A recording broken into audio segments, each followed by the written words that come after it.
मैं द्रौपदी मुर्मू ईश्वर की शपथ लेता हूँ कि ईश्वर की शपथ लेती हूँ कि मैं श्रद्धापूर्वक भारत के राष्ट्रपति के पद का कार्यपालन करूँगी भारत के राष्ट्रपति पद का कार्यपालन करूँगी तथा अपनी पूरी योग्यता से संविधान और विधि का परिरक्षण, संरक्षण और प्रतिरक्षण करूँगी और मैं भारत की जनता की सेवा और कल्याण में निरत रहूँगी।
आदरणीय श्री रामनाथ कोविंद जी, उपराष्ट्रपति श्री एम वेंकैया नायडू जी, प्रधानमंत्री श्री नरेंद्र मोदी जी, लोकसभा के स्पीकर श्री ओम बिरला जी, चीफ जस्टिस एन.वी. रमन्ना जी, सम्मानित सांसदगण, अन्य महानुभावों, देवियों और स्वजनों तथा मेरे प्यारे देशवासियों, सभी को जोहार।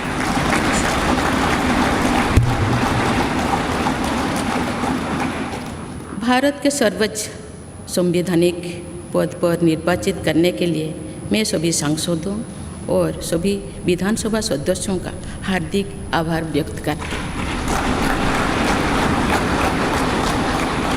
आपका मत देश के करोड़ों नागरिकों के विश्वास की अभिव्यक्ति है। मैं भारत के समस्त नागरिकों की आशा, आकांक्षा और अधिकारों की प्रतीक इस पवित्र संसद से सभी देशवासियों का पूरी विनम्रता से अभिनंदन करती हूँ।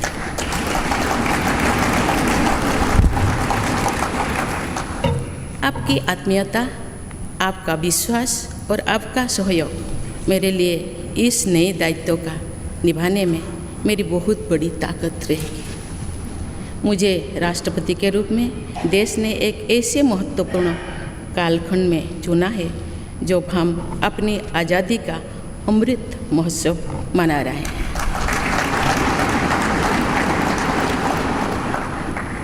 आज से कुछ दिन बाद ही देश अपनी स्वाधीनता के 75 वर्ष पूरी करेगा। ये भी एक संयोग है कि जब देश अपनी आज़ादी के 50वें वर्ष का पर्व मना रहा था तभी मेरे राजनीतिक जीवन की शुरुआत हुई थी और आज आज़ादी के 75वें वर्ष में मुझे ये नया दायित्व मिला है। इस ऐतिहासिक समय में जब भारत अगले 25 वर्षों के विजन को हासिल करने के लिए पूरी ऊर्जा से जुटा हुआ है, मुझे ये जिम्मेदारी मिलना मेरा बहुत बड़ा सौभाग्य है। मैं देश की ऐसी पहली राष्ट्रपति भी हूँ जिसका जन्म आज़ाद भारत में हुआ है। हमारे स्वाधीनता सेनानियों ने आज़ाद हिंदुस्तान के हम नागरिकों से जो अपेक्षाएं की थी, उनकी पूर्ति के लिए इस अमृत काल में हमें तेज गति से काम करना होगा। इन 25 वर्षों में अमृत काल की सिद्धि का रास्ता 2 पटरी पर आगे बढ़ेगा, सबका प्रयास और सबका कर्तव्य। भारत के उज्जवल भविष्य की नई विकास यात्रा हमें सबके प्रयास से करनी है, कर्तव्य पथ पर चलते हुए करनी ही है। काल यानी 26 जुलाई को कारगिल विजय दिवस भी है। ये दिन भारत की सेनाओं के शौर्य और संयम दोनों का ही प्रतीक है।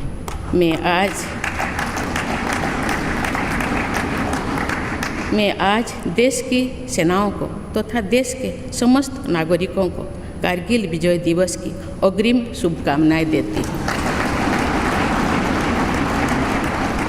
देवियों और स्वजनों, मैंने अपनी जीवन यात्रा पूर्वी भारत में ओडिशा के एक छोटे से आदिवासी गांव से शुरू की थी।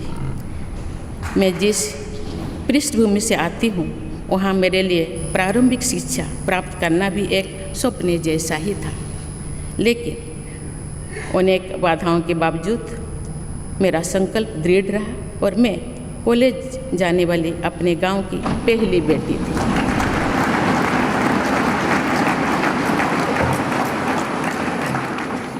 मैं जनजातीय समाज से हूँ और वार्ड काउंसिलर से लेकर भारत की राष्ट्रपति बनने तक का अवसर मुझे मिला है।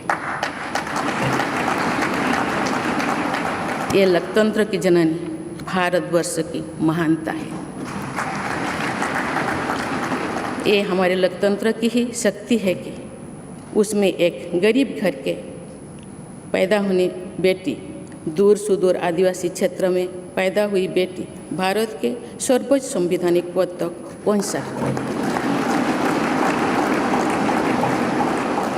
राष्ट्रपति के पद पहुंचना मेरी व्यक्तिगत उपलब्धि नहीं है, ये भारत की प्रत्येक गरीब की उपलब्धि है। मेरा निर्वाचन इस बात का सबूत है कि भारत में गरीब सपने भी देख सकता है और उन्हें पूरा भी कर सकता है।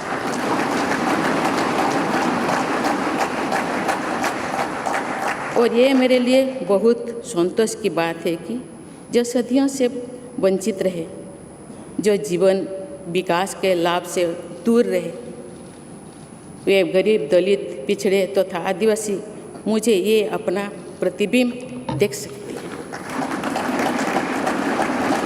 मेरे इस निर्वाचन में देश के गरीब व का आशीर्वाद शामिल है। देश की करोड़ों महिलाओं और बेटियों के सपनों और सामर्थ्य की झलक है।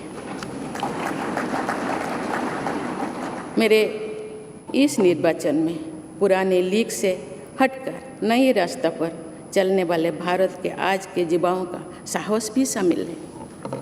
ऐसे प्रगतिशील भारत का नेतृत्व करते हुए आज मैं खुद को गौरवान्वित महसूस कर रही हूँ। मैं आज समस्त देशवासियों को, विशेषकर भारत के युवाओं को तथा भारत की महिलाओं को ये विश्वास दिलाती हूँ कि इस पद पर कार्य करते हुए मेरे लिए उनके हित सर्वोपरि होंगे। देवियों और स्वजनों, मेरे सामने भारत के राष्ट्रपति पद की ऐसी महान विरासत है जिसने विश्व में भारतीय लोकतंत्र की प्रतिष्ठा का निरंतर मजबूत किया है। देश के प्रथम राष्ट्रपति डॉक्टर राजेंद्र प्रसाद से लेकर श्री रामनाथ कोविंद जी तक अनेक विभूतियों ने इस पद को सुशोभित किया है। इस पद के साथ साथ देश ने इस महान परंपरा के प्रतिनिधित्व का दायित्व भी मुझे सौंपा है। संविधान के आलोक में मैं पूरी निष्ठा से अपने कर्तव्यों का निर्वहन करूंगी। मेरे लिए भारत के लोकतांत्रिक सांस्कृतिक आदर्श और सभी देशवासी हमेशा मेरे ऊर्जा के स्रोत रहेंगे। देवियों और स्वजनों, हमारे संवैधानिक संग्राम में, स्वाधीनता संग्राम में एक राष्ट्र के तौर पर भारत की नई यात्रा की रूपरेखा तैयार की है। हमारा स्वाधीनता संग्राम उन संघर्षों और बलिदानों की अविरल धारा है जिसने आज़ाद भारत के लिए कितनी ही आदर्शों और संभावनाओं की सिंचा था। पूज्य बापू ने हमें स्वराज, स्वदेशी, स्वच्छता और सत्याग्रह द्वारा भारत के सांस्कृतिक आदर्शों की स्थापना का मार्ग दिखाया था। नेताजी सुभाष चंद्र बोस, नेहरू जी, सरदार पटेल, बाबा साहेब अम्बेडकर, भगत सिंह, सुखदेव, राजगुरु, चंद्रशेखर आज़ाद जैसे अनगिनत स्वाधीनता सेनानियों ने हमें राष्ट्र की स्वाभिमान को सर्वोपरि रखने की शिक्षा दी थी।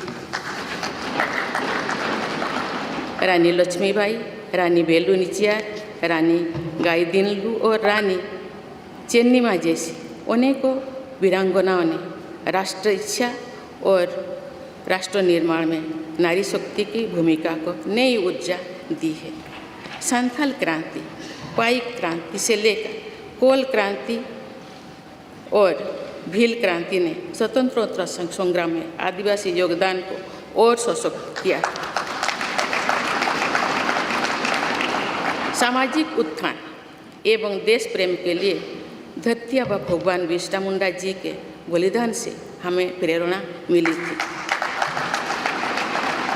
मुझे खुशी है कि आज़ादी की लड़ाई में जनजातीय समुदाय के योगदान को समर्पित अनेक म्यूजियम देश भर में बनवाया जा रहा है। देवियों और स्वजनों, एक संसदीय लोकतंत्र के रूप में 75 वर्ष में भारत ने प्रगति के संकल्प को सहभागिता एवं सर्वसम्मति से आगे बढ़ाया है।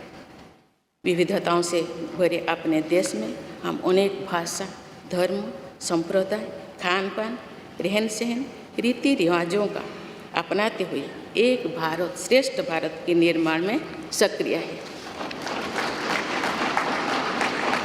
आज़ादी के 75वें वर्ष के अवसर पर आया है अमृतकाल। भारत के लिए नए संकल्पों का कालखंड है। आज मैं इस नए युग के स्वागत में अपने देश को नई सोच के साथ तत्पर और तैयार देख रही हूँ। भारत और हर क्षेत्र में विकास का नया अध्याय जोड़ रहा है। कोरोना महामारी के वैश्विक संकट का सामना करने में भारत ने जिस तरह का सामर्थ्य दिखाया है, उसने पूरे विश्व में भारत की साख बढ़ाया है।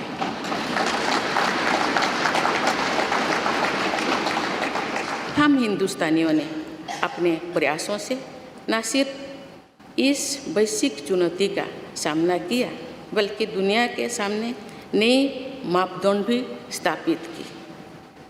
कुछ दिन पहले भारत ने कोरोना वैक्सीन की 200 करोड़ डोज लगाने का कीर्तिमान बनाया।